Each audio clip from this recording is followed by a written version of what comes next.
Alright guys, so another update on the build. As I suspected, the cantilever brakes were not going to work for the system, for the e-bike. They are definitely not made for electric bikes. There are no electric bikes that you will see out there that have cantilever brakes. The first problem, of course, was the brake lever. The brake lever for a cantilever brake, and please bear with me because I'm going to explain this the best way I possibly can. The cantilever brake is only supposed to pull back, give so much leverage when pulling on them, when braking. And they're only supposed to go so far back. They're made for like quick taps, right? For you know, it brakes super well, but with not so much how do I want to put it? So it's made for quick tapping action, so that when you brake, it grips right away, right, like that. But what was happening was, because I changed the fork on the bike, it was going all the way back. I mean, it was like jelly. It was not working at all.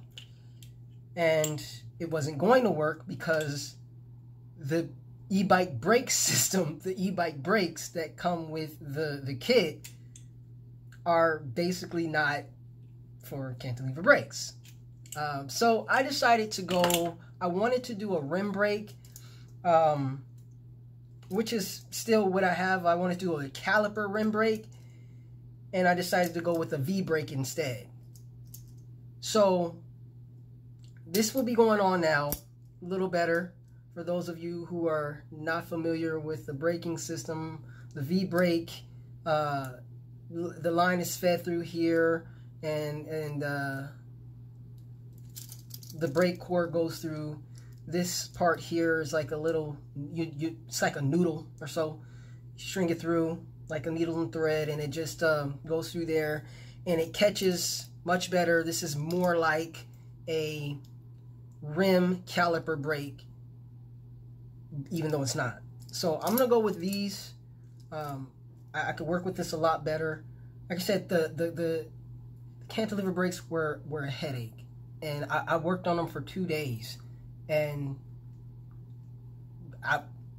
basically it wasn't supposed to happen that way. I wasn't supposed to be using those brakes. So lesson learned. Learn the lessons from me. I am the test pilot. Please learn from me. Don't use cantilever brakes. Get rid of that system if you plan on changing your bike to an e-bike. Get rid of the system and go with something different. Luckily, though, the new fork that I have, I could put a disc brake on it, which is what I ultimately wanted with disc brakes.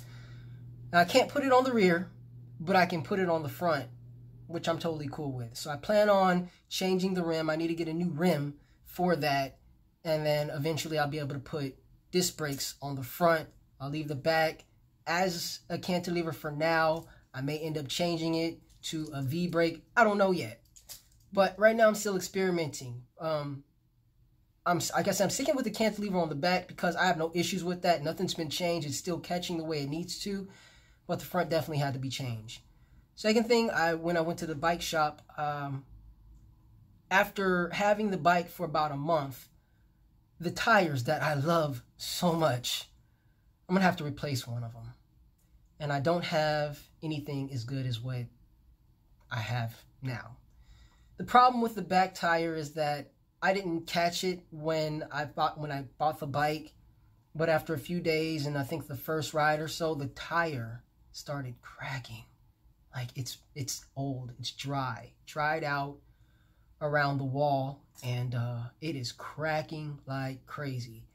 And I'm gonna have to replace those tires sooner than I thought, especially if I want a matching set, right? The front one is still very good. I may use it as a backup, but yeah. So I'm going to show you what I saw with the cracking and things to be noticed, because you cannot go out riding at all when your tires are shoddy. It's going to wear out your motor too. You know, you need really quality tires to make sure your motor runs well and gives you a lot of mileage for the future. So I'm going to show you that. I got a new tire for it. I'm going to be replacing these brakes here over the weekend as I get back to working on the bike.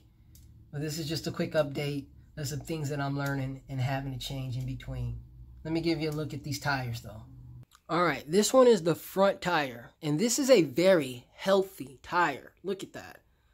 You get close to it and there are virtually no cracks in them. This looks very good. The rubber's all intact. You know, it's actually the wall is supposed to be this tan color. And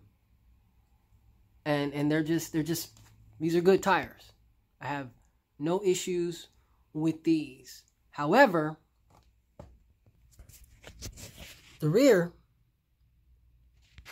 look at that.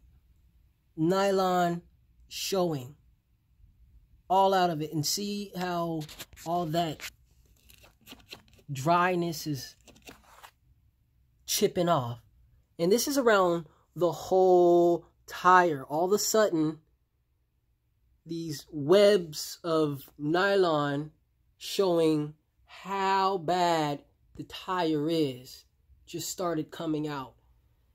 And this is only after a few rides. I've not really broken this bike in yet. I've tested the motor on it a few times, given a few runs, and yeah, the tire was completely old. And that's on both sides. Yet the bike shop that I work with, they're very good. They gave me a used tire, which is no problem because it's a used bike, but they gave me a better used tire to work with, and I'm gonna go ahead and slap that on. It's definitely not as, see, I really like this tire. I really like so much life. It just, yeah. So I'm gonna eventually change all the tires. But until then, I'll work with what I got. If you'd like to be part of our purpose, mission, and our journey, please consider becoming part of the Electron Rebels Bike Club. You can find links to the club in the description below. Ride easy.